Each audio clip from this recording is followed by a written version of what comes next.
Hello everyone, I hope आप लोग मजे में हो। चलो इस क्वेश्चन को करते हैं। So first let us read the question. I always advise you should first give some time into reading the question, ठीक है? क्योंकि कभी कभी हम क्वेश्चन को सही से पढ़ते नहीं, उस वजह से काफी मिस्टेक्स होता है, ठीक है? So let's read it. There are two blocks, M1 and M2, and they are connected by a spring of a spring constant K. Then the block of mass M2 is given a sharp impulse. Impulse का meaning आप जानते हो ना? F is equal to क्या लिखते हैं? dp by dt. So impulse meaning F dt equal to dp. dp change in momentum. Impulse is F dt, and impulse we always define when this force is large and this large force is acting for a very small amount of time. So it generally happens during collision, right? क्योंकि collision का timing काफी छोटा होता है and during collision lots of force acts so that it acquires a velocity v naught towards right, and इस पे तुमने एक impulse act किया, यानी कि you applied a very large amount of force for a very small interval of time, and because of that it got the velocity v naught in the forward direction. Okay, now what we have to do, velocity of the center of mass, इस system के centre of mass की velocity निकालनी है, and then secondly we have to talk about maximum elongation that can occur in this spring, ठीक है? सो सबसे पहले हम सेंटर ऑफ मास निकाल लेते हैं, वो आप सब लोग निकाल लिए होंगे अब तक। VCM क्या होता है? M1 V1 plus M2 V2 divided by M1 plus M2. So initially the moment this impulse is acting, ठीक है, at that point of time there is no हरकत, there is no I mean effect in the spring. It is at its natural length, and so M1 is at rest, right? Because M1 पे हमने कोई impulse नहीं दिया है, it is at rest at the moment when we are giving impulse to M2, and at that point of time we are asked the center of mass की velocity. So M1 has no velocity, you will make it 0. M2 has a velocity of v naught, so M2 v naught divided by M1 plus M2. So what is going to be VCM? VCM का answer हमें मिल गया M2 v naught divided by M1 plus M2. Now let's answer the second question कि maximum elongation कब होगा, ठीक है? So I have solved such sort of question before also. You can click on the I button just now and you can go to that question also and solve it. उसमें भी मैंने explain किया था. Again I am going to explain it for you. So मैंने ये बोला है कि simple spring आप लोग पढ़े हो. अगर simple spring है, let's say this is the spring, and with this spring you have attached a mass m, and if you are giving this mass m velocity v naught in this sense, what will be the maximum elongation? You will say कि ma'am maximum elongation तब होगा जब ये block इधर जाएगा जाएगा and at a point its velocity will become 0, ठीक है? And at that point of time when its velocity will become 0, we will say spring has maximum elongation. क्योंकि its speed has become 0, it cannot go further to the left, and that is why spring cannot extend further. And at a point where its velocity becomes 0, force still is acting in this direction, kx force, F equal to minus kx, and that force then will pull this body in this sense. So for a moment, its velocity will become 0. At that point, it will have maximum elongation. After that, what will occur? Because of spring force acting, this body will start moving towards right. So maximum elongation में आपने क्या बोला कि body की speed हो जाती है 0. लेकिन वहां पे आप ध्यान से सोचो, one end of a spring is connected to the body, right? One end is connected to the body, but another end of a spring is fixed. It is connected to a wall. So it is fixed, right? But in our question, what is given in our question, one end of a spring is connected to M2, another end is connected to M1. Both are free to move, right? So when M2 will start moving in this direction, what this spring will do, spring क्या करेगा? Spring will try to bring it in this sense. क्योंकि जैसे ही M2 V0 speed से will start moving towards right, spring will start extending. और spring उस change को resist करेगा, and for that it will apply force on M2 in this sense and on M1 in this sense, है ना? क्योंकि उसे क्या करना है, उसे अपने लेंथ को छोटा करना है, because M2 is trying to extend it, and so it will apply force on M2 towards left and on M1 towards right. So M1 will start gaining velocity in this direction. Done it? But gradually, when it will start gaining velocity, at that point it will have very small velocity, and this has bigger velocity. So overall extension in a spring is happening. Okay?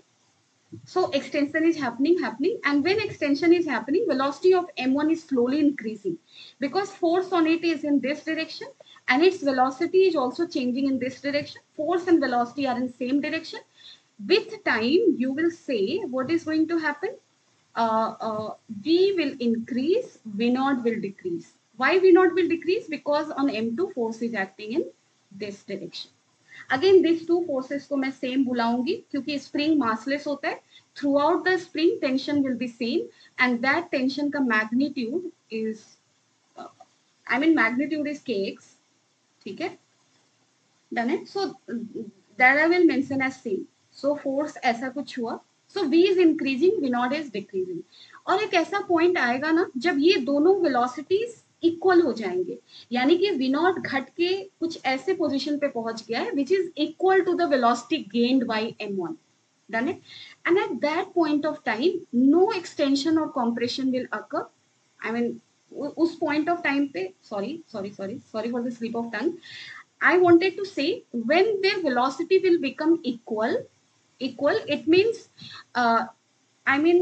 इसका क्या मतलब हुआ, जैसे यहाँ पे spring देख लो, अगर इन दोनों की वेलोसिटी इक्वल हो गई तो M2 is trying to extend it by certain distance. By the same distance, M1 will try to compress it. So net extension or compression नहीं होगा at this point when their velocities are equal. So let's say their velocities are v dash and v dash.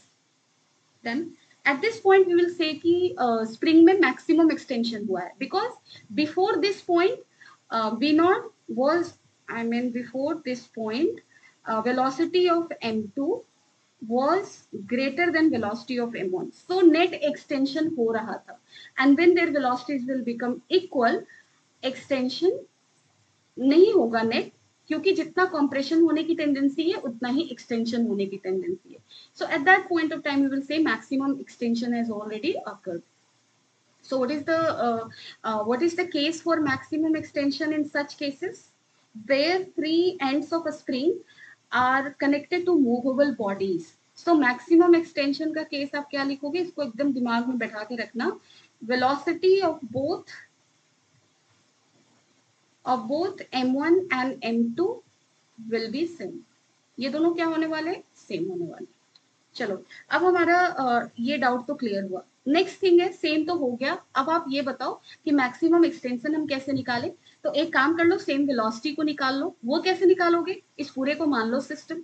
सो जो भी spring force लग रहा है वो system के अंदर की चीज है, क्योंकि spring is between m1 and m2. So spring force became in that case internal force. There is no external force acting because this surface is also smooth, no friction. And when there is no external force acting, you can always conserve momentum. So initial momentum of system kya hai, m2 v naught, because m1 was at rest. What is the final momentum? Both bodies have same velocity, so final momentum is m1 plus m2 v dash. pi will be equal to pa. आप निकाल लो फिर. So m2 v naught will be equal to how much? m1 plus m2 v dash. And v dash is equal to how much? m2 v naught divided by m1 plus m2. अब क्या कहोगे ma'am v dash तो मिल गया, x कैसे मिलेगा, maximum extension कैसे मिलेगा, ये बताओ आप. तो इसके लिए आप एनर्जी को कंजर्व कर लो, क्योंकि हम एनर्जी कंजर्व कर सकते हैं, राइट. यहाँ पे कोई भी डिसिपेटिव फोर्स नहीं लग रहा. Spring force is also a conservative force. No dissipative force is acting. Friction is not there. You can conserve energy. So initial energy means mechanical energy. Initial energy तुम्हारा क्या है? Initially spring is not extended. Half kx square plus half m1 v1 square plus half m2 v2 square. Initially x is 0, so this is 0. m1 v1 is 0, so this is 0. Half m2 v naught का square. This is the initial energy. What is going to be your final energy? आप लिख लो final energy क्या होगा. Both bodies का same velocity है, so kinetic energy दोनों का एक साथ लिख लेती हूँ. m1 प्लस m2, v का स्क्वायर, v कितना आया था हमारा m2 v nought, so m2 square v nought square by m1 plus m2 plus क्या करोगे हाफ के एक्स नॉट का square. And this should be equal to what? This should be equal to the sorry, इसका भी square करो. Initial और final energy को आप equate कर दो. ठीक है, चलो अच्छे से करना, कैलकुलेशन सही से करना, ये गलत नहीं होना चाहिए हमारा. m2 square v nought square by m1 plus m2 का स्क्वायर. इसको वैसे मुझे कट कर लेना चाहिए है ना, तो चलो इसको मैं एक काम करती हूँ, बताती हूँ, एक कट कर लेते हैं हम. So half m2 square v nought square divided by m1 plus m2 का नॉट स्क्वायर है ना, हमने कट किया है. Half k x square k x nought square is equal to half m2 v nought का स्क्वायर. हाफ हाफ आप cancel कर लो, और के एक्स नॉट स्क्वायर को आप क्या लिखोगे बताओ? इसको आप लिखोगे m2 वी नॉट का स्क्वायर. चलो इसको भी मैंने कॉमन ले लिया, सो 1 minus m2 by m1 plus m2, right? And this will be how much? m2 v naught का square into m1 divided by m1 plus m2. So कितना हो रहा है बताओ? x नॉट कितना आ रहा है? v नॉट को बाहर ले लो, root under m1 m2 by m1 plus m2 into k. So this is going to be the answer, maximum extension. I hope I am able to answer your doubts. And but even if you are having any doubt, you can always let me know in the comment section. Thank you. Bye.